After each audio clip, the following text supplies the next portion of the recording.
പാലക്കുഴി വെള്ളച്ചാട്ടത്തിൽ ഒഴുക്കിൽപ്പെട്ട യുവതിയുടെ മൃതദേഹം കണ്ടെത്തി. കോയമ്പത്തൂർ സ്വദേശിനിയായ ഭാനുപ്രിയ ആണ് മരണപ്പെട്ടത്. അതാണ് നിലവിലുള്ള അവസ്ഥ.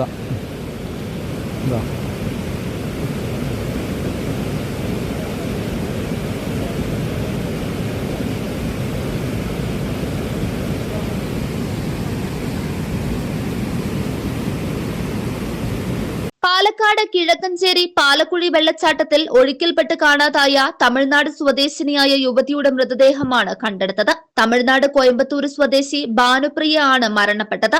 ഒപ്പമുണ്ടായിരുന്ന ഭരത് എന്ന യുവാവിനെ നാട്ടുകാരും ഫയർഫോഴ്സും ചേർന്ന് നേരത്തെ അത്ഭുതകരമായി രക്ഷപ്പെടുത്തിയിരുന്നു. കോയമ്പത്തൂരിലെ ഒരു കമ്പനിയിൽ ജോലി ചെയ്യുന്ന 2 സ്ത്രീകൾ ഉൾപ്പെടെയുള്ള 5 അംഗ സംഘമാണ് ഇന്ന് രാവിലെ പാലക്കുഴി വെള്ളച്ചാട്ടം സന്ദർശിക്കാനെത്തിയത്.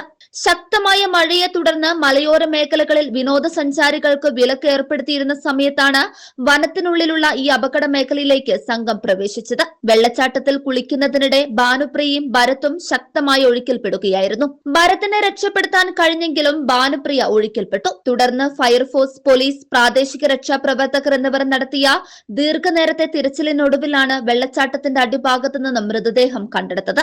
കനത്ത മഴയും ശക്തമായ ജലപ്രവാഹവും വടം കെട്ടിയുള്ള രക്ഷാപ്രവർത്തനത്തിന് കടുത്ത പ്രതിസന്ധിയുണ്ടാക്കി. വനത്തിനുള്ളിലെ നിരോധിത മേഖലയിൽ അവർ എങ്ങനെ പ്രവേശിച്ചു എന്നത് സംബന്ധിച്ച് അധികൃതർ അന്വേഷണം ആരംഭിച്ചിട്ടുണ്ട്. ഭാനുപ്രിയയ്ക്ക് 35 വയസ്സായിരുന്നു. News desk 99 news, Palakkad.